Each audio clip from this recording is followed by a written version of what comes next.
me begin by, of course, saying a heartiest thank you, of course, to our sponsors, Powerjet, who are in the 19th consecutive year of sponsorship of the Secondary School Cricket League. And I don't know if Powerjet can qualify for a national award. And I'll ask my secretary to find out if it's so.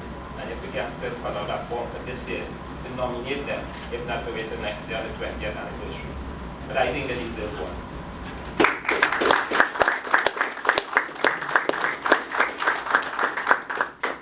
Many organizations, you approach them, and when they realize that it's youth development, you get closed doors. They are very happy to jump into the CPL franchise, where they can interact and have photo ops. They pay $1 million for a photo op with a Kyron Pollard, or Darren Bravo, or Dwayne Bravo, or Sunil Narayan. But where did they come from? And who is responsible for bringing these guys to the table? Powerjet. Not only are they the sponsors of the Secondary School Cricket League, but while Pollard and Bravo and Narayan were in school, Powerjet also sponsored the Trinidad and Tobago Cricket Board under 19 and under 17 programs. Unfortunately, due to financial constraints, I guess they had to select, and thankfully they selected secondary schools, and they have stayed with us. But they were responsible for the development. And I want to tell our corporate bodies out there, in order for these guys to reach where they have to be, you need to get down to the lower levels. You have to get into the schools and to the development program. That's why I say Powerjet for their continued support. Not pushing to go for a photo up with those guys up at the top, but with these little youngsters who now coming on, ones who will be the future stars like Mahabir and so on. They are happy for a photo up with these guys, and that's why they deserve a national award. In the media, I can't say how much we are grateful for you over the last 2 years. You have been here with us every step of the way. I want to thank you all very much. You are here with us again this morning. I'm sure Powerjet has been satisfied with the coverage they have been getting from our various medias. Now, thank you all. To the members of the Secondary School Cricket League, those who are here with us, like Sharad, who is Vice President, our hardworking Secretary, Nigel Maraj, our hardworking Treasurer, Wesley, and all those others who are working and could not be with us here today. Thank you very much. To the coaches, teachers, who have worked so hard for the students to reach where they are today. You are the lucky ones who are here to the finals, but there are hundreds of others like you who are working just as hard for the holistic development of our children, and I want to thank them as well. And to the guys, thank you for working hard to reach where you are, and the girls, thank you for working hard to reach where you are. Congratulations to first of all Surujdath, our defending champions in the girls Open Division title.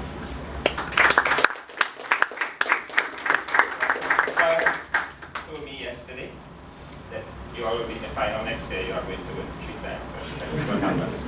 Asher Girls, congratulations. You were here before many years ago. You are here with us in the final again. I know it's a tough battle beating Columbia, but you have done it. And now let's see what you can offer against Citrus. College, they won the league by 1 point, 1 bonus point that they picked up somewhere along the line. Congratulations to you for winning that title. And Friday, we'll see what happens when you clash again with the people who you 1 point narrowly edged out for that league title. So congratulations to NAF for reaching the final. Again, it's been a while since you have been on the lights. I know Miguel Patti has worked very hard over the years, starting with you all from Form 1. You know, Michael carried, used to do it when Michael left him, and he's there now still carrying on. Congratulations to you for reaching the final, and let's hope we have a wonderful final tomorrow night. Both teams. Sorry, I keep saying tomorrow, Friday night. I want to tell you that secondary school is very, very much concerned about discipline. We have changed our rules, and I'm sure your teachers and coaches have given you or read those rules to you. And discipline is one of the most important things that we are stressing. For example, I can tell you if your teachers have not told you that, you're not even allowed to curse in the field your back and put you out. And if you repeat it, that's the end of the game for you. Even if you are batting. your in becomes totally closed. And there are many other things. We have a problem with Trinidad and Tobago. I want to take 1 second to explain that. I also had a chat with the manager now of our senior national team, Mr. Roland Sampat. And do you know that about 13 of our national senior players faced disciplinary charges this year from the ICC? And I think the major reason why is they do not know what is required of them and what they can't do. You can't even watch your back if you got an edge. You are walking out and the umpire pick you up watching your edge and looking at it, you can be reported for that to ICC for breach of conduct. Okay? You can't raise your bat. You got that edge, you know, normally you got that edge and you play and you boost on you do it to the umpire. Can't do that. That's a level 2, I think, or 3. So what I've done is I've copied that code of conduct, and by next year all schools are going to get one. So you are trained from school as to what is expected of you when you reach at the higher level.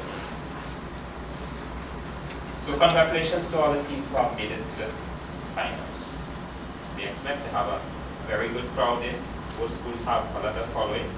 We'll be playing under the lights as usual. And again, secondary school last year, up to 2 years ago, when you played intercol, any game before the final, and you reach the quarterfinal and semi-final, there would have been a massive crowd of about 36 people at the game.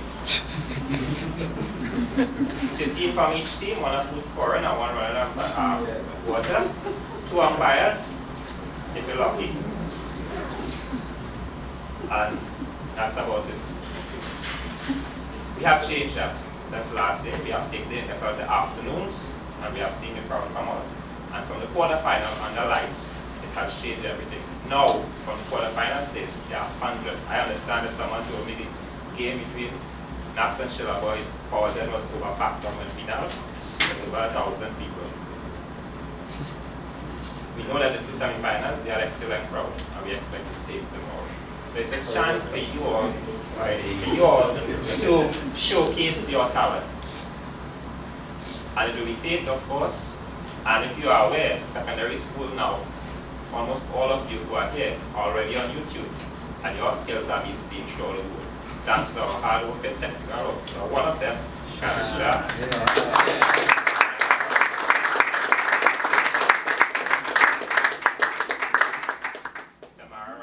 Who's in the back there.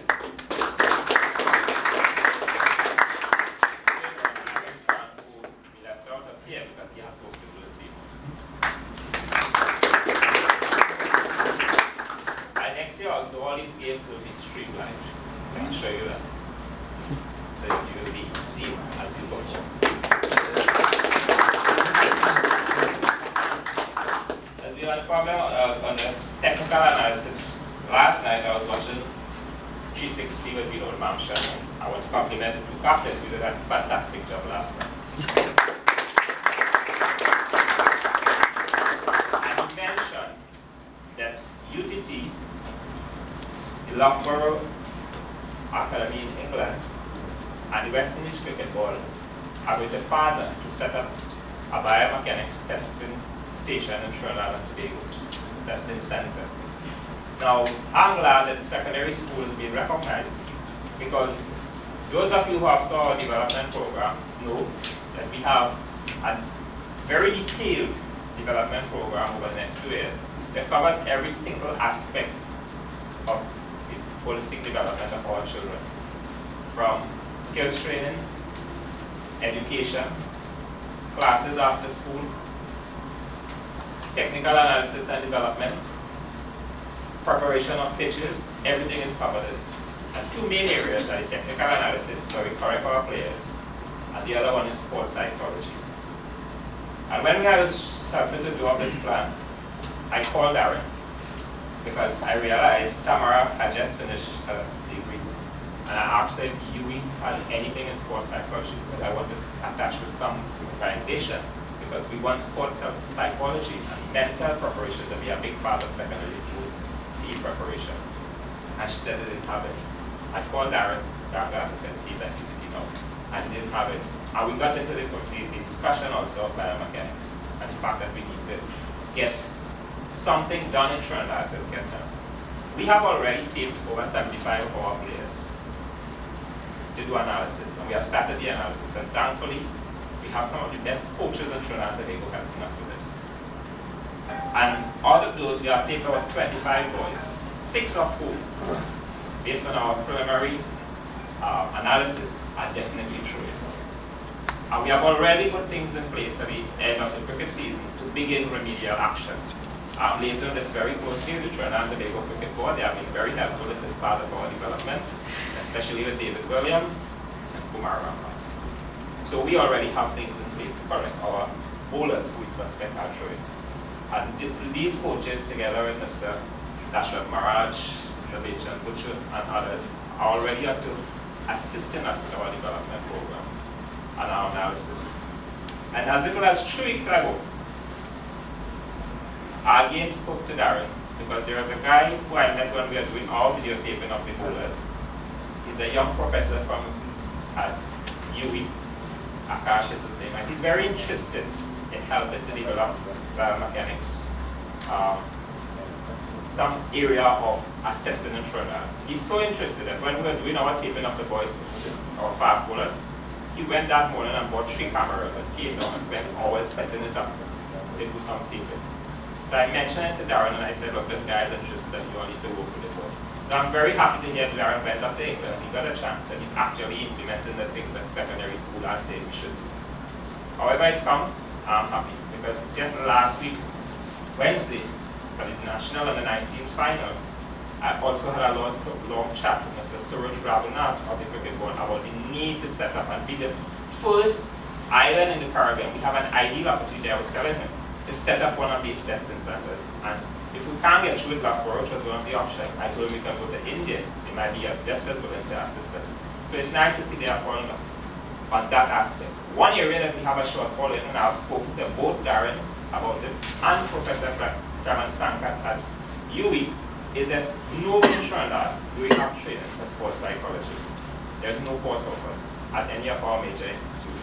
And I've asked them to put steps in place to correct this.